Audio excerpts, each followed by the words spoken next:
Amém, amados? Fundamentos da fé cristã. Hoje nós vamos falar sobre economia do reino. Pastor, mas falar de dinheiro é fundamento da fé cristã? Sim. Porque, amados, tudo na sua vida gira em torno da economia. Você paga para nascer, paga para viver e paga até para morrer. E para morrer não tá barato, né, João? Você nem sonha em morrer esses dias, gente. Pelo amor de Deus. Tá caro para morrer. Não custa barato para morrer. Então tudo gira em torno de economia. E o dinheiro, amados, por mais que você muitas vezes, como eu disse, já no começo, nós criamos algumas resistências no nosso coração, isso é fato. Nós criamos muitas resistências no nosso coração quando vamos falar desse assunto. Porque automaticamente nos lembramos dos pastores televisivos, que normalmente iam lá e deturpavam a palavra para poder angariar recursos. Eu entendo você. Eu juro para você que eu entendo perfeitamente. Porque eu também, como você, fico revoltado quando vejo tais coisas. Pessoas que vendem indulgências, artigos ungidos, coisas semelhantes. E eu falo para você, o evangelicalismo se tornou pior. O dia de hoje, o evangelicalismo, ele se tornou até pior do que o período da igreja romana quando se vendia indulgências. Nos tempos de Lutero. Porque hoje as pessoas têm... Hoje todos têm acesso às escrituras. E agora as pessoas usam versículos bíblicos isolados. O mais famoso é o sacrificar o Isaac. Aqui você não vai ter que sacrificar o Isaac. Amém? O que você precisa é entendimento. Então, por muito tempo, criou-se uma mentalidade corrompida a respeito desse assunto, João. E as pessoas têm dificuldade. Tem dificuldade de aceitar que se pregue sobre isso. Porque uma igreja tem que pregar sobre salvação. Mas você vai perceber que se não houver pessoas que invistam, pessoas também não vão ser salvas. Você foi salvo? Quem aqui, quando foi salvo, quando foi encontrado por Jesus, encontrou uma igreja? Essa igreja que você encontrou, ela foi sustentada com dízimo e oferta. E graças a dízimo e oferta, graças à economia do reino, você encontrou Jesus. Foi ou não foi, gente? Seja honesto. Foi ou não foi?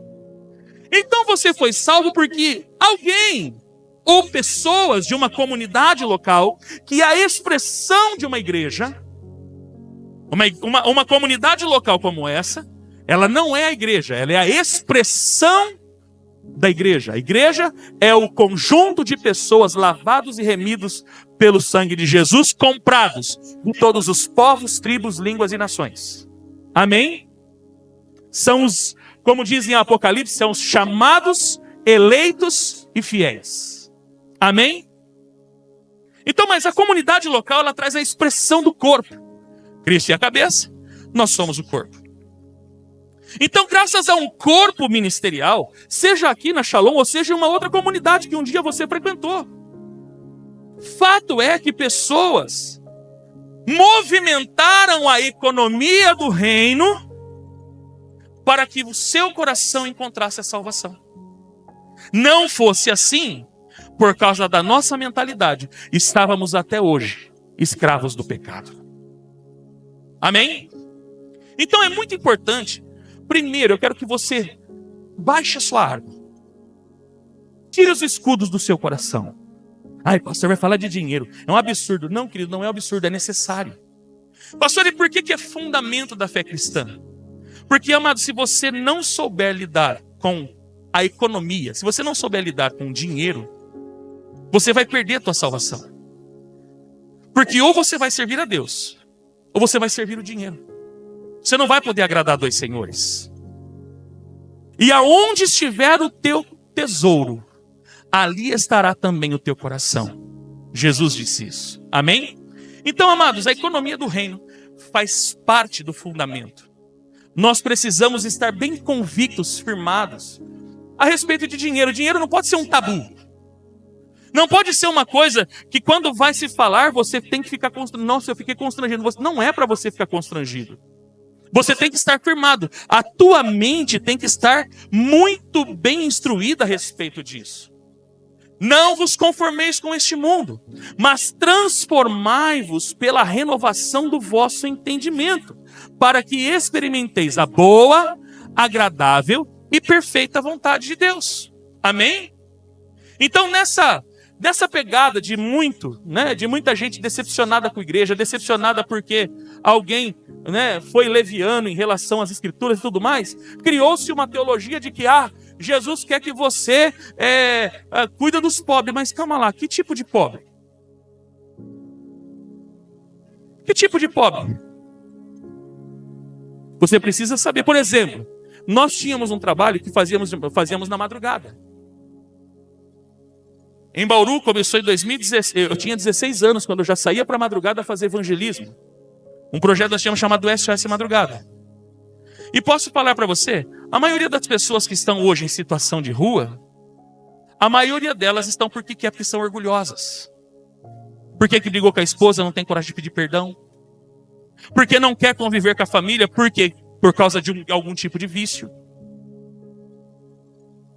Nós vamos negar um prato de comida para essa pessoa? É claro que não. Mas quando a Bíblia diz, eu tive fome, deste-me de comer, tive sede, deste-me de beber, automaticamente a gente lembra daquelas pessoas que estão em situação de rua. E quando Jesus fala esse texto, ele não está falando das pessoas com situação de rua, ele está falando para os apóstolos.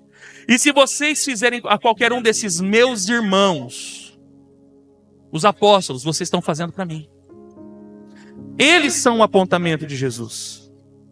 Eu não estou falando que nós não vamos suprir necessidades. Uma outra classe de pessoas entende que a igreja tem que arrecadar para fazer assistência social. Reino não é assistência social. Reino é pregação do evangelho. A maior prova disso é que, por exemplo, quando você vai falar de missões, se você fala de África, todo mundo fica consternado. Mas e se eu falar para você que na Espanha apenas 1% da população espanhola conhece Jesus? Mas se vai falar que vai fazer missões na Espanha, desse jeito, vai morar na Espanha. Mentalidade medíocre, que precisa ser desfeita. Uma mentalidade corrompida tem um sentido de fraternidade, tem até uma cara de piedade, mas não tem nada de piedade nisso. Jesus chama essas pessoas, aliás, João, no evangelho dele, quando ele escreve, em certo momento Maria vai e derrama um perfume sobre Jesus e Judas fica nervoso.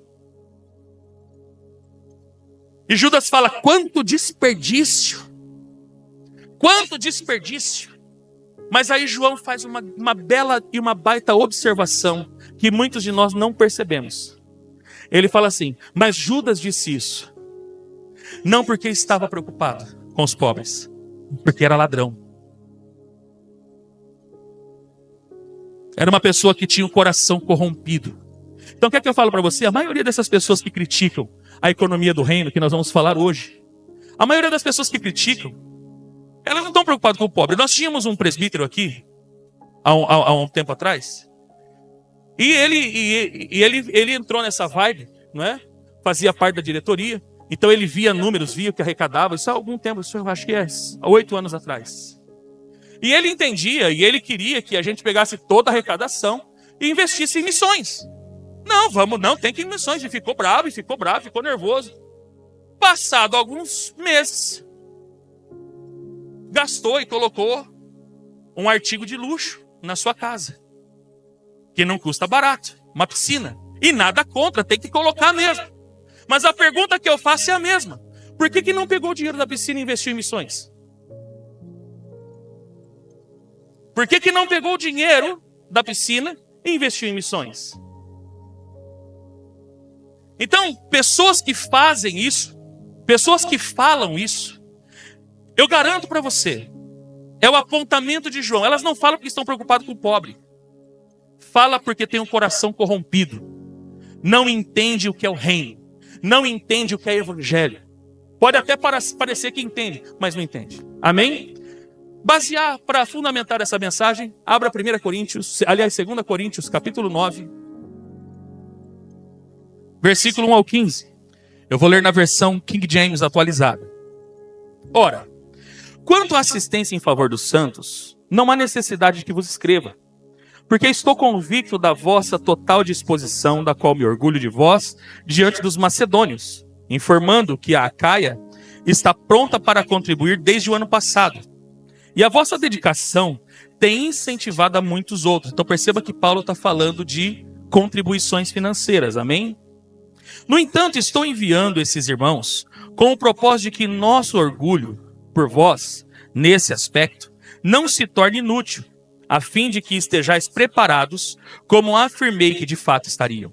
A fim de que, se alguns macedônios forem comigo e os encontrarem despreparados, nós, para não vos mencionar, não sejamos envergonhados por tanta confiança que depositamos em vós.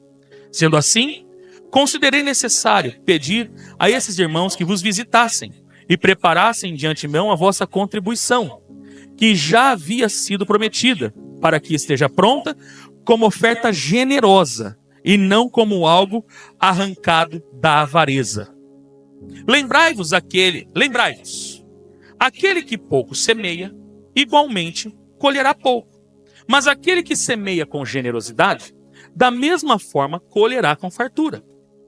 Cada pessoa coopere conforme tiver proposto em seu coração, não com pesar ou por constrangimento, pois Deus ama a quem dá, o doador que contribui com alegria.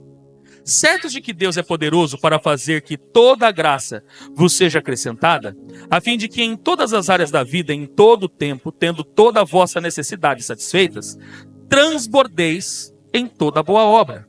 Como está escrito, distribuiu, doou dos seus bens aos necessitados. A sua fidelidade será eternamente reconhecida. Aquele que oferta a semente ao que semeia e pão ao que tem fome, também vos suprirá e multiplicará a semente e fará desenvolver os frutos da vossa fidelidade. Se você puder, grife esse versículo na sua Bíblia. Sereis enriquecidos em todas as áreas de vossas vidas, a fim de que possais ser generosos em qualquer ocasião e por nosso intermédio a vossa boa vontade resulte em ações de graças a Deus. Porquanto, ao ministrar essa assistência, não apenas estáis suprindo as necessidades dos santos, mas semelhantemente promovendo o transbordamento de variadas expressões de louvor e gratidão a Deus. Por intermédio dessa prova de verdadeiro serviço ministerial, muitos outros louvarão a Deus pela obediência que acompanha a vossa confissão do Evangelho de Cristo e pela generosidade do vosso coração em compartilhar vossos bens com eles e com todos os outros. E eles, orando em vosso favor, demonstram a profunda afeição que têm por vós, por causa da extraordinária graça de Deus que vos foi concedida.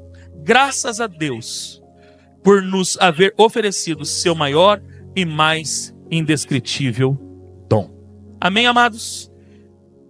Será que eu mudo aqui ou vocês mudam aí o slide? Será que eu consigo? Mudei aqui. Acho que vingou. Vingou aqui. Então vamos lá, amados. Princípios ensinados por Paulo à igreja de Corinto. Preste bem atenção aqui. Resumindo tudo que nós acabamos de ler. Primeiro ponto. Toda contribuição deve ser apresentada como expressão de generosidade. Amém? Amados, preste bem atenção, você não dá a Deus do que sobra. Essa é a primeira coisa que nós precisamos aprender. Porque normalmente a gente dá a Deus aquilo que sobra. Eu vou dar um exemplo.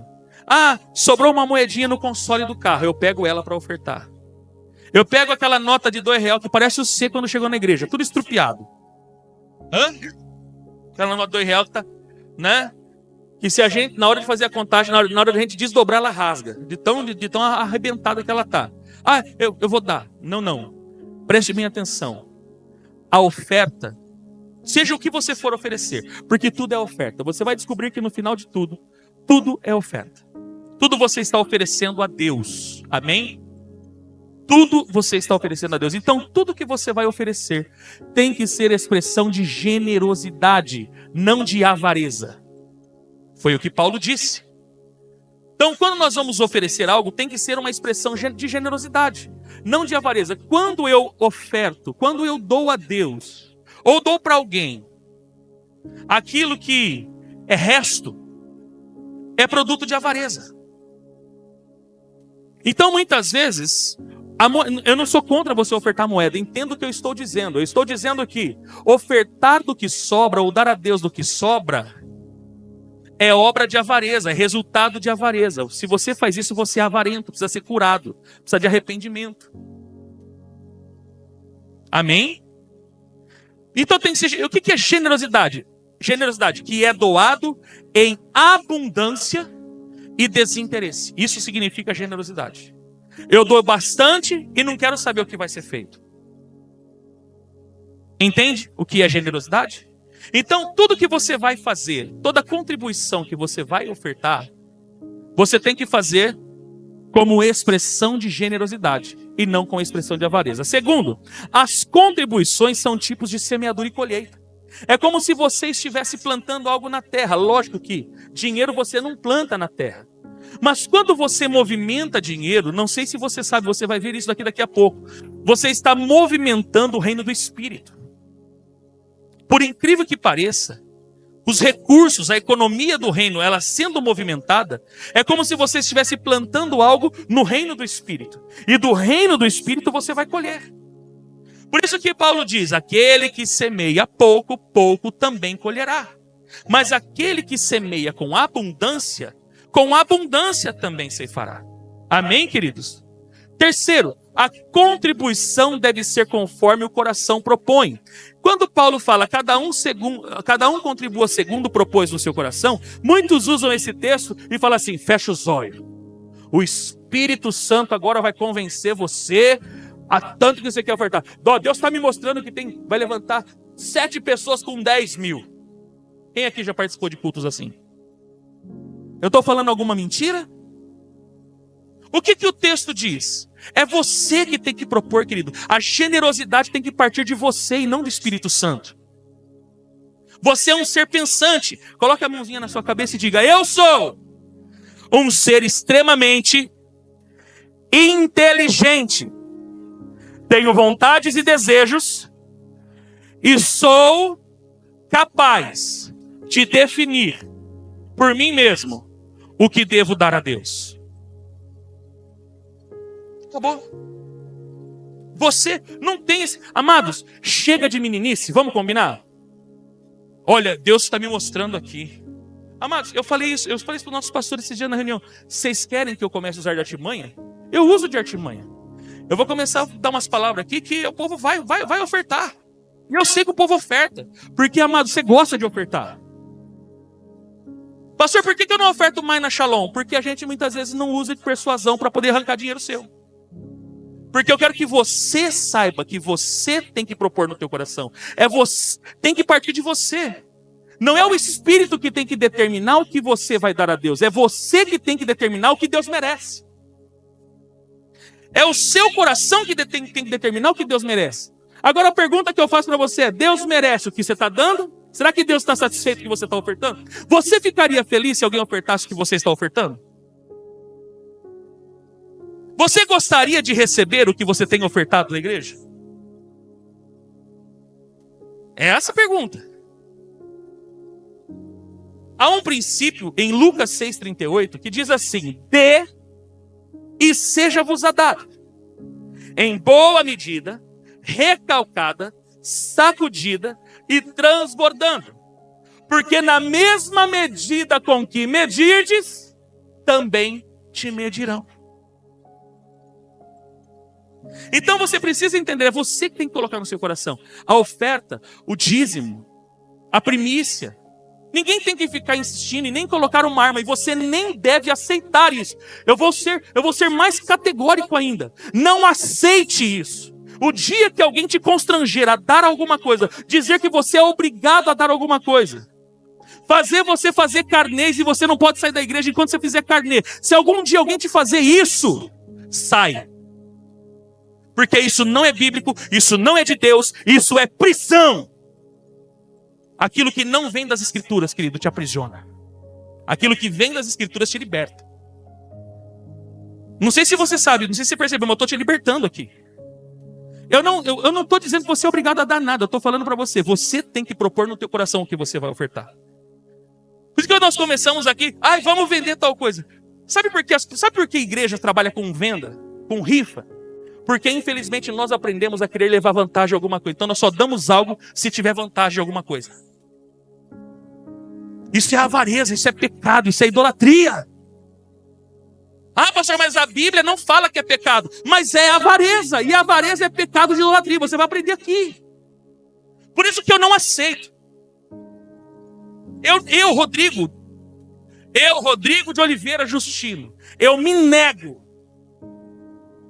a fazer comércio dentro da igreja. Eu me nego. Se for para fazer comércio, querido, de verdade, eu fecho essa potroca aqui e vou embora. Volta, você vai voltar a ser meu cliente lá na Construmarques, Pascano, em alguma loja de material de construção, mas eu me nego a fazer. Porque isso não é o que a Bíblia diz. Não se faz comércio. Nós tivemos aqui na igreja o nosso irmão Laércio, que foi candidato a vereador. Teve líder de igreja que teve a pachorra de ligar para ele e falar assim, viu? Me dá não sei quantos quilos de frango para nós fazer a festa do não sei o que para arrecadar dinheiro, em contrapartida eu consigo uns votinhos para você aqui na igreja. Eu tenho vergonha de falar isso. Eu tenho vergonha de chamar esse tipo de gente de servo de Deus. Não entendeu nada do que é evangelho. Não entende. Amados, eu quero que você se liberte disso. Você propõe no seu coração.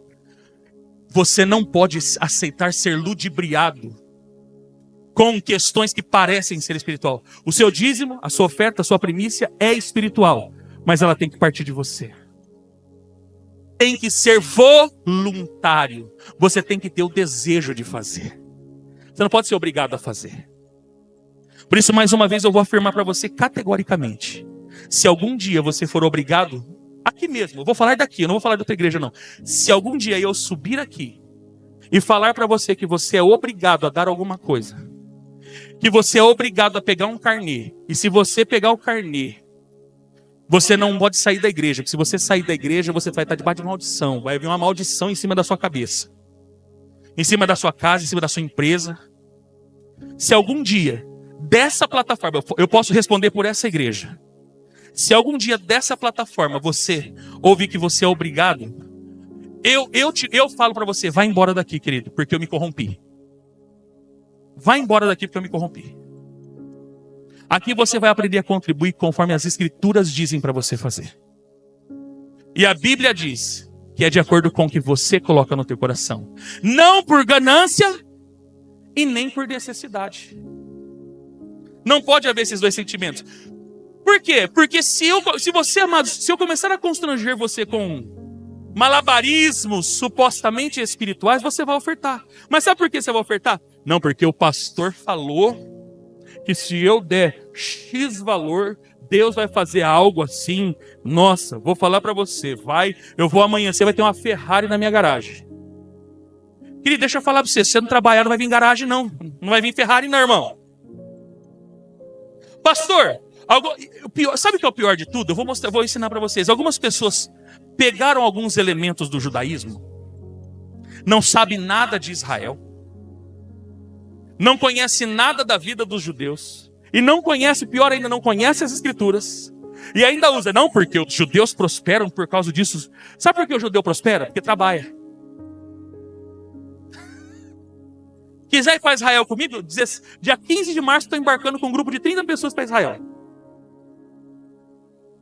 E vai lá, eu vou mostrar para você. Os judeus, tudo trabalhando.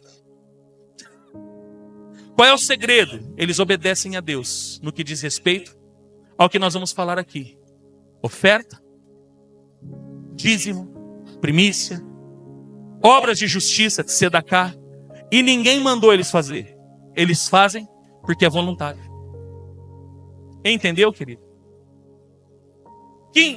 Quarto, Deus não recebe dinheiro, mas a intenção do seu coração. Paulo disse algo que precisava virar uma chave dentro de nós. Deus ama quem dá com alegria. Aqui disse Deus ama quem dá 10 mil? Fala não. Aqui fala que Deus ama quem dá 1.000? Aqui a Bíblia fala que Deus ama quem dá 10? Porque Deus não recebe dinheiro. Pastor, Deus não precisa de dinheiro. Realmente, Deus não precisa. A igreja precisa, Deus não. Por isso que Deus não recebe o seu dinheiro, Deus recebe a intenção do teu coração. Pastor, então quer dizer que Deus não recebe o meu dinheiro? Não, que o seu dinheiro não vai para o céu. Amanhã, de manhã, normalmente, segunda-feira, vai vir eu e a pastora Juliana aqui, eu vou contar o dinheiro que você ofertou aqui, eu vou gastar tudo, ainda mais agora. Essa semana mesmo tem uns checão lá, tem uns borrachudos para cair, tem boleto para pagar, eu vou gastar, vou torrar tudo! E com gosto ainda. Porque eu sei que você está feliz, que você congrega aqui. Então a gente gasta com gosto. Então Deus não, o seu dinheiro não vai para o céu. Mas o que Deus recebe? Deus recebe o que sai do teu coração. Se você der 1.000 com avareza, eu vou gastar o seu 1.000, mas Deus não recebeu a tua oferta. Mas se você der R$5, se você propor do seu coração, falar assim, rapaz, hoje eu vou ofertar R$5, e você ofertar aquilo com inteireza de coração, com integridade, Deus vai olhar para você lá de cima e vai falar, beleza, servo bom e fiel, fostes fiel no pouco, no muito te colocarei. Entendeu? Porque Deus não recebe dinheiro, Deus ama quem dá com... E Deus não se alegra com quantidade. Deus se alegra com expressões de louvor. Aquilo que agrada a Ele. Amém ou não amém? Quinto, Deus é capaz de fazer prosperar tudo o que fazemos. Deus não quer prosperar só a sua vida financeira. Ele quer que você seja pleno em tudo. Amém? Paulo diz isso. Ele é capaz de fazer vocês abundarem em todas as coisas, em toda boa obra. Amém, amados? Sexto, é imprescindível discernir a semente e o alimento para que desfrutemos cada qual na sua medida. Paulo diz, aquele, apontando para Deus, aquele que dá, porque tudo vem dele. Duas coisas Deus dá a todos nós: semente para semear e pão para comer. Amém? Duas coisas você recebe de Deus todos os dias, porque é Ele que dá.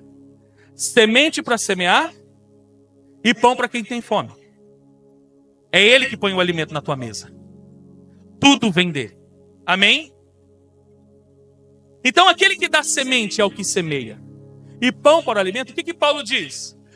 Também suprirá e aumentará a semente. Amados, Deus não multiplica o que está na mesa, Deus multiplica a semente. Aquele que dá semente ao que semeia, ele multiplica a semente. Então o que eu preciso aprender? Você precisa aprender definitivamente na sua vida financeira, que é espiritual. Você precisa aprender a discernir o que é semente e o que é pão para comer. Pão para comer é aquilo que você vai gastar com você, com a sua família, tal. Mas aquilo que é semente precisa ser semeado. E o que é semente? Você vai descobrir: oferta, dízimo e primícia. Anote esses três: oferta, dízimo e primícia. É o que a Bíblia ensina. E vou mostrar isso aqui para vocês. Tenham só paciência, nós vamos chegar lá. Se eu não conseguir concluir essa mensagem, eu já não vou pregar até meio-dia. Eu vou colocar um limite de horário. Deu horário, eu encerro, continuo semana que vem. Beleza? Nossa, pastor, 2 domingos falando de dinheiro? Fazer o quê?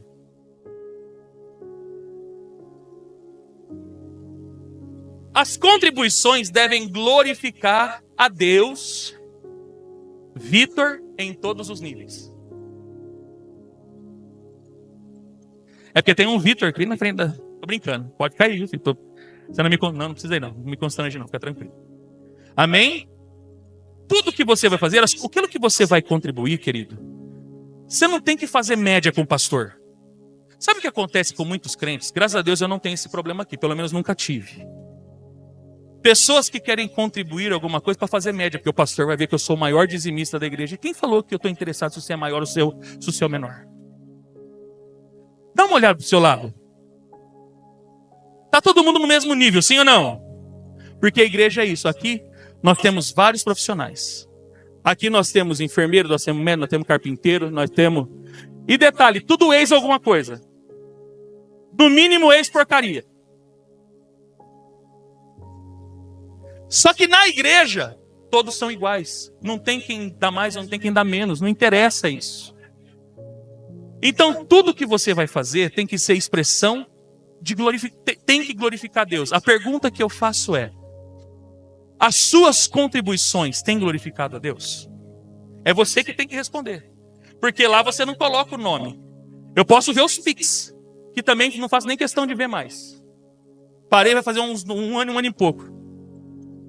Tem alguns irmãos que falam: pastor, alguns irmãos preocupados, acontece alguma coisa no aplicativo, né? Nos aplicativos de banco. Você sabe se entrou? Não sei, vou consultar. Ah, entrou, irmão. Assim, tô nem aí. Eu aprendi isso. Amados, eu vou falar com interesse de coração. Deus blindou meu coração para isso. Eu estou falando de mim, não posso falar de outros. Eu estou falando de mim. O meu coração blindou. Então tem muita gente que quer contribuir para fazer média com o pastor. Quer contribuir para fazer média. Amados, você não tem que fazer média com ninguém. As suas contribuições têm que glorificar a Deus. Assim como a sua voz glorifica a Deus, assim como a sua vida glorifica a Deus. Quando você vai contribuir, toda contribuição que você faz tem que glorificar a Deus. Essa é a intenção. Amém? Amém ou não amém? Nossa, eu estou falando de dinheiro, vocês estão tão constrangidos aí, poxa. Então vamos prosseguir aqui. Curiosidade. A Bíblia contém 2.300 versículos de Gênesis e Apocalipse a respeito de dinheiro. Assustou? Porém, a Bíblia menciona a salvação só 140 vezes. Uau! Isso é fato, pastor? Isso é fato. A Bíblia fala 2.300 vezes acerca de economia, acerca de dinheiro. Mas a salvação, ela é mencionada na Bíblia 140 vezes. Isso aponta o quanto a movimentação da economia é espiritual. Tanto que o dinheiro, objeto que move a economia, que hoje, estou falando hoje, tá, gente? Nos tempos bíblicos, se movia com a agricultura, pecuária, né? Troca ovelha, troca gado, troca camelo, né? Hoje não, querido. Hoje é real, dólar, euro, ien, shekel. É o que movimenta a economia. É a única coisa que a Bíblia chama de Senhor. E ainda nos exorta que o amor a Ele, o amor ao dinheiro, é a raiz de todos os males. Biblicamente, Mateus 6,24. Ninguém pode servir a dois senhores, pois odiará um e amará o outro, ou se dedicará a um e desprezará o outro. Vocês não podem servir a Deus e ao dinheiro. E posso dizer para você, tem muito crente hoje que serve o dinheiro e não serve a Deus. Porque você gasta a sua vida para ganhar dinheiro e perde a presença de Deus. Por muitas vezes, está preocupado mais em ganhar dinheiro do que outra coisa. Ainda 1 Timóteo 6, verso 9 e 10. Os que querem ficar ricos caem em tentação, em armadilhas e em muitos desejos descontrolados e nocivos, que levam os homens a mergulharem na ruína e na destruição. Pois o amor ao dinheiro, não é o dinheiro, viu, gente? Ah, pastor, o dinheiro é do diabo. Querido, o dinheiro não é do diabo. Se você achar ainda que é do diabo, anote a minha chave Pix. 327-791. Manda para mim que eu vou resolver o seu problema. Não fique carregando o diabo, manda na minha conta.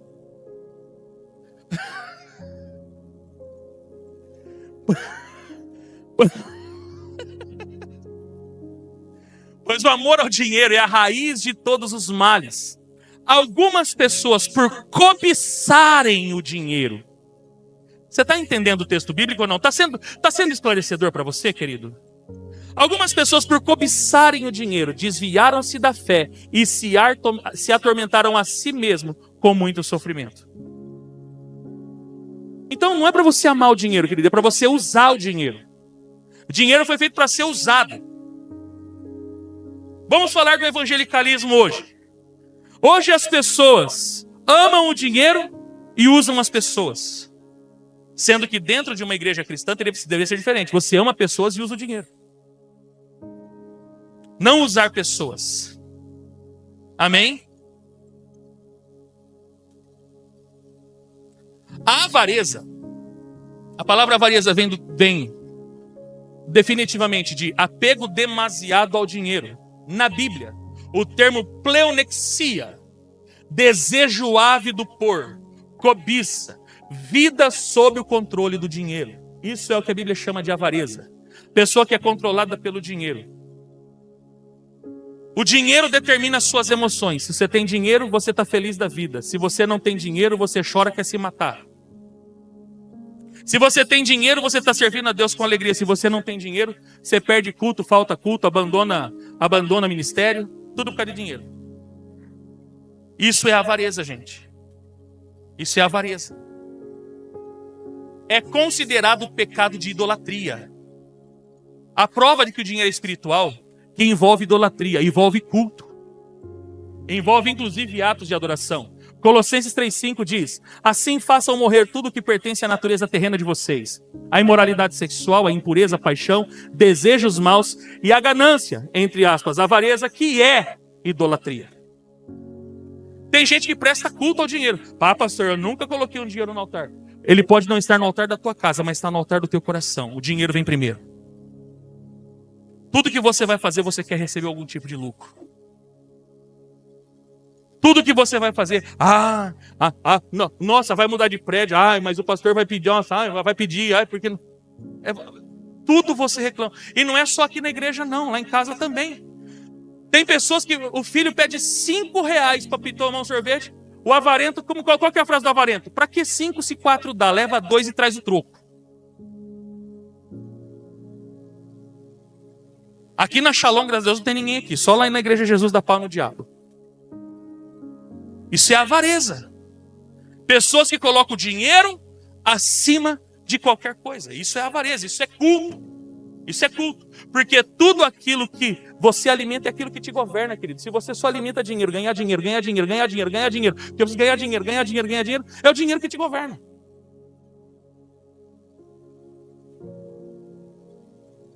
Na economia do... Tá certo? Volta um para eu ver, acho que eu pulei 2. Tá certo, vai. Vai vocês aí, vai. Separei ele aqui para o funcionar. Na economia do reino, faz-se necessário a compreensão de que Deus é Senhor de todas as coisas. E nós somos mordomos. Só quem tem coragem, levante a mão e diga: Deus é dono da minha vida, mas também é dono do meu dinheiro. É dono dos meus negócios. Amém? O Deus que fez o mundo e tudo o que nele há é Senhor do céu e da terra e não habita em santuários feitos por mãos humanas. Ele não é servido por mãos de homens como se necessitasse de algo. Porque, anote isso, porque ele mesmo dá a todos a vida, o fôlego e as demais coisas. Isso significa que você não é dono de nada. Você não é dono de nada. Você não é dono nem de você mesmo, querido, porque nós somos servos de Cristo. Por isso que Paulo diz em Gálatas 2:20, agora vivo, já não vivo eu, mas Cristo vive em mim. E a vida que agora vivo na fé no Filho de Deus que me amou e se entregou por mim. Não tem nada a ver comigo mais. Então tudo, eu não tenho nada. Tudo vem dele. Tudo procede dele. Ainda em Tiago 1,17, toda boa dádiva e todo dom perfeito vem do alto, descendo do Pai das luzes, que não muda como sombras inconstantes. Toda boa dádiva e todo dom perfeito, tudo que é de bom, querido, que vem para você. Por isso que a gente tem que atribuir a Deus. Aconteceu algo, foi Deus que fez. Glória a Deus. Glória a Deus. Porque é tudo ele que faz, não tem nada a ver com a gente. Amém? Pode passar o próximo? Agora na parábola, a parábola dos talentos, vamos ler rapidinho? Mateus 25, 14, 29 diz, e também será como o reino, o reino de Deus, será como um homem que ao sair de viagem chamou seus servos e confiou-lhes seus bens. A um deu 5 talentos, a outro 2, a outro 1, grifo meu, a cada um de acordo com sua capacidade. Em seguida partiu de viagem. O que havia recebido 5 talentos saiu imediatamente, aplicou-os e ganhou mais 5. Também o que tinha 2 talentos ganhou mais 1. Mas o que tinha recebido um talento, cavou um buraco no chão e escondeu o dinheiro do seu senhor. Depois de muito tempo, o senhor daquele servo voltou e acertou contas com ele. Eu queria fazer um grifo aqui. Acertou contas, preste bem atenção. O que tinha recebido 5 talentos trouxe a os outros 5 e disse, o Senhor me confiou 5 talentos, veja, eu ganhei mais 5. O Senhor respondeu, muito bom, muito bem, servo bom e fiel. Você foi fiel no pouco, eu o porei sobre o muito. Venha aí, participe da alegria do seu Senhor. Próximo. Veio também o que tinha recebido 2 talentos e disse: o Senhor me confiou 2 talentos. Veja, eu ganhei mais 2. O Senhor respondeu: muito bem, servo bom e fiel. Você foi fiel no pouco e eu porei sobre o muito. Venha e participe da alegria do seu Senhor. Por fim veio o que tinha recebido 1 talento e disse: eu sabia que o Senhor é homem severo, que colhe onde não plantou e junta onde não semeou. Por isso tive medo, saí e escondi o seu talento no chão. Veja, aqui está o que lhe pertence. O Senhor respondeu: servo mau e negligente. Você sabia que eu colho onde não plantei e junto onde não semeei. Onde você devia ter confiado? Então você devia ter confiado o meu dinheiro aos banqueiros, para que quando eu voltasse, o recebesse de volta com juros. Tirem o talento dele e entreguem ao que tem 10, pois a quem tem, mais será dado, e terá em grande quantidade. Mas a quem não tem, até o que tem, lhe será tirado. Nessa parábola, nós aprendemos 4 princípios da economia do reino. Nessa parábola. Primeiro, tudo que é recebido vem de uma única fonte. Tudo que vem na tua mão vem de uma única fonte. Deus é a fonte de todo recurso que vem na sua mão. Amém? Ele é Senhor de tudo. Segundo, cada um recebe de acordo com a sua capacidade administrativa. Por isso, amados, não adianta você ficar chorando. Ai, por que eu não sou rico? Por que eu não nasci rica? Por que o fulano ganha dinheiro e eu não ganho dinheiro? Entenda que cada um recebe de Deus de acordo com a sua capacidade. Se você tem recebido dentro desse limite, você tem que fazer multiplicar o que Deus te deu. E detalhe, Deus dá para você administrar. Se não está sendo suficiente é porque você é mau administrador. O problema não está na fonte. A fonte é boa. Jorra para a vida eterna. A fonte é maravilhosa. Mas você é um péssimo administrador. Deus te deu a capacidade de ganhar 1.000. Você gasta 3.000, a conta fecha. É continha de mais e de menos, gente. Acorda. Aí o que acontece? Eu gasto, vou lá, é carnê da Casa Bahia, carnê do Magazine Luiza, é carnê do Mercado Livre, e vai, e tal. Aí eu fecho a conta, olha como é que o diabo está operando. Esse mês não vai dar para dar o dízimo. Mas não vai dar mesmo. Aí o diabo operou mesmo na sua mente. Porque aí você consome tanto o que era alimento e come a semente. E detalhe, quem come a semente e come o pão, ainda assim nunca está satisfeito com nada. Tem sempre alguma coisa para reclamar. Você come a semente, come o pão, e ainda assim não está satisfeito.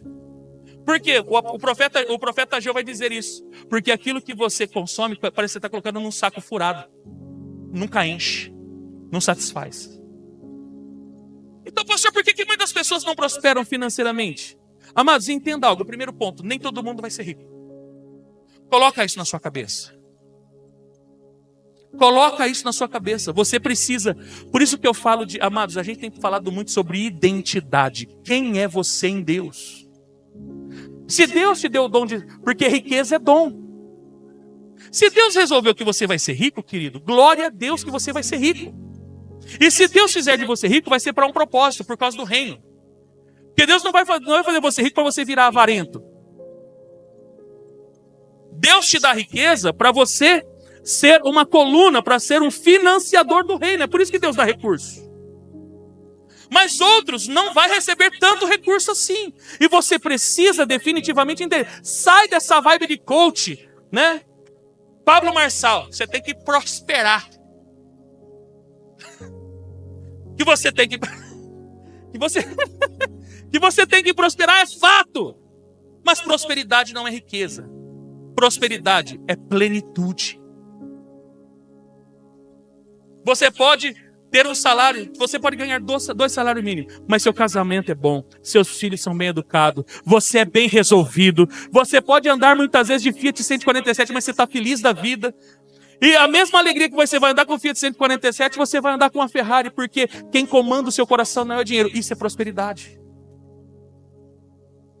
Entendeu, querido? Então entenda, primeiro ponto, nem todo mundo vai ser rico, porque cada um vai receber de Deus de acordo com a sua capacidade. E aquele que dá semente ao que semeia e pão para o alimento ele sabe a sua capacidade. Ele sabe até onde ele pode investir recurso, de dinheiro em você. Em mim mesmo ele resolveu não investir muito não.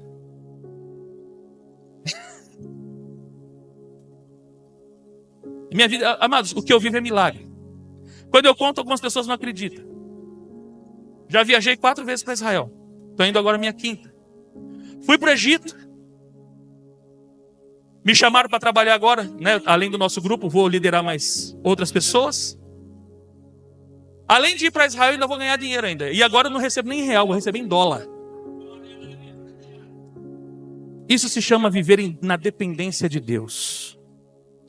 Deus não investiu dinheiro, porque a minha riqueza, querido, não está nessa terra. Eu tomei posse da palavra que Deus deu para orar. O Senhor é a minha herança. Isso basta. Amém? Terceiro, um dia teremos que prestar conta ao dono de tudo. Amados, tudo que Deus colocou na sua mão. Quem é empresário? Levanta a mão. Deus vai recobrar essa empresa de você. Ele deu para você.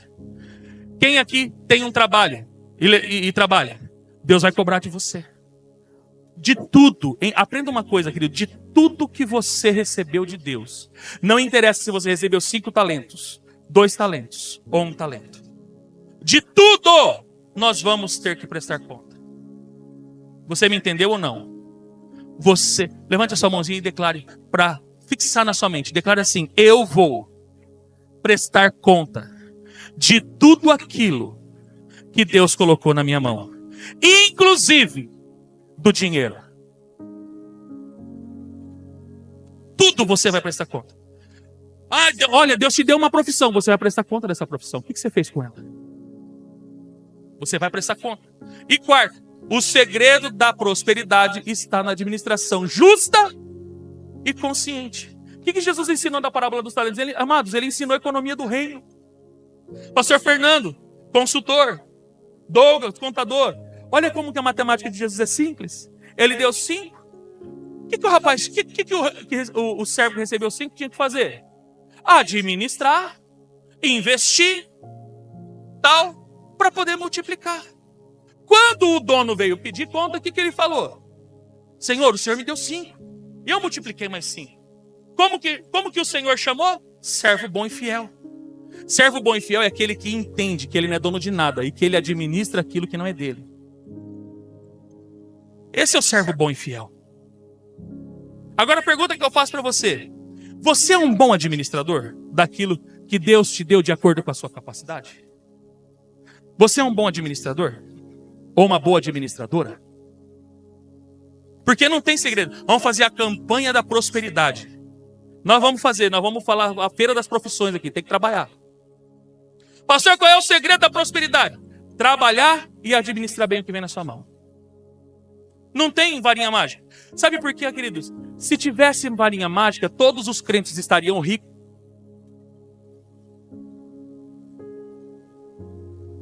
Faz sentido para você ou não? Isso é fato ou não é? Amado, se o segredo da prosperidade fosse você dar dízimo, porque aqui a maioria de vocês são dizimistas. Se o segredo da prosperidade fosse o que você contribui, todos os crentes estariam riquíssimos e todos os ímpios estariam pobres. Na Bíblia tem um camarada, um salmista, que a Bíblia cita ele. Pensa num camarada, Tesiel, que viveu uma frustração na vida dele. O nome dele, Asaf. Quem aqui já ouviu falar de Asaf? Músico. Aquele que compôs o hino da inauguração do Templo do Salomão. Salmo 73. Leia lá na sua casa. A sua vida, como um levita, não construiu profissão, não angariou riquezas. Aí quando chega num tempo de dificuldade, acredito eu que ele abre a janela e vê o ímpio. Então ele escreve um salmo: certamente bom é Deus, mas quanto a mim, os meus pés quase se desviaram. Porque eu olhei para a vida do ímpio e vi o ímpio sorrindo. Estou aqui trocando em miúdos. O ímpio comprando carro. O ímpio prosperando. E coloca um monte de condições e ele fala assim: certamente o meu coração disse, em vão servi o Senhor. Aí, no contexto ele diz, até que entrei na casa de Deus e entendi o fim deles. E aí ele diz, para mim um dos textos mais lindos na Bíblia: a quem tenho eu no céu, além de ti? E não há na terra alguém que eu queira mais do que a ti. Ele entendeu. O ímpio pode ganhar dinheiro, mas ele não tem o que você tem. A maior riqueza, a tua salvação. Então, querido, salvação não é medido por aquilo que você recebe de dinheiro. Amém? Você colocou na sua cabeça que nem todo mundo vai ser rico? Mas você já é rico. Porque você já herdou, já é seu, por herança, aquilo que olho não viu. Oh, aleluia! Aquilo que ouvido não ouviu e nem entrou no coração de homem algum, são as coisas que Deus já preparou para aqueles que o amam. Amém, querido? Mas, falando de dinheiro, nem todo mundo vai ser rico. Alguns, Deus deu riqueza. A outros, Deus deu talentos. E está tudo bem, você tem que saber quem você é em Cristo e estar satisfeito. Não caia na tentação de querer viver. Não sirva o dinheiro. Use o dinheiro. Amém? Queridos, nós vamos parar por aqui. Nós vamos concluir. Posso continuar a semana que vem? Você topa? Que a semana que vem nós vamos desvendar. Amados, tem tanta coisa bíblica. Você vai abrir tanta Bíblia. Que eu só estou no começo aqui da mensagem. Esse tema ele é muito extenso. Esse é o problema de muitos. Por não querer, de repente, falar de dinheiro. Pregar o que a gente prega aqui. Entendeu? Então, sempre vai sabe, aquelas pregações meia boca, que não traz entendimento nenhum. Amém? Nós não queremos isso. Nós queremos que você esteja firmado, muito bem firmado, a respeito disso. Amém? Se coloque de pé em nome de Jesus. Até aqui foi bênção para você? Foi ou não foi? Fala para o seu irmão assim, fala assim: irmão, e você achou que o seu escorpião em 2025 ia dormir, hein?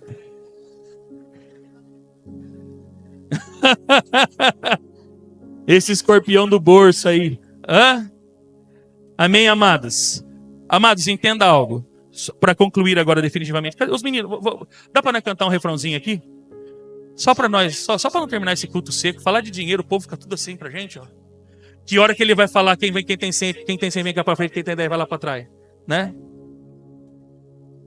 Amados, deixa eu falar para você, o propósito dessa ministração não é tirar dinheiro de você. Amém? Você está comigo? Não é a intenção.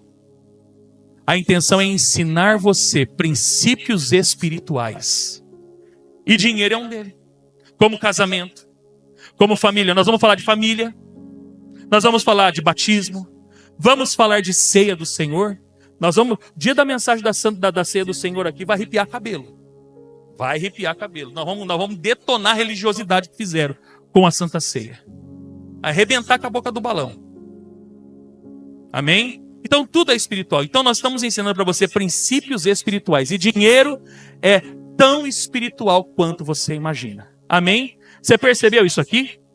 Algumas coisas já mudaram na sua mente? Amém?